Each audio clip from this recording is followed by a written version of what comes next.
Puno ng dates. Yan o. Naninigaw na, manibadang na.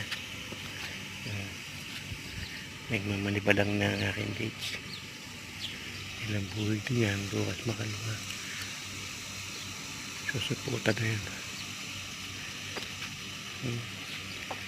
Hindi matanda.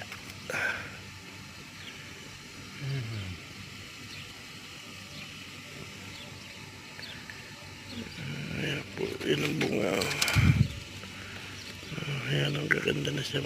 Manibalang na siya.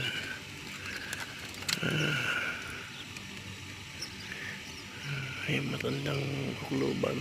Sisilip-silip.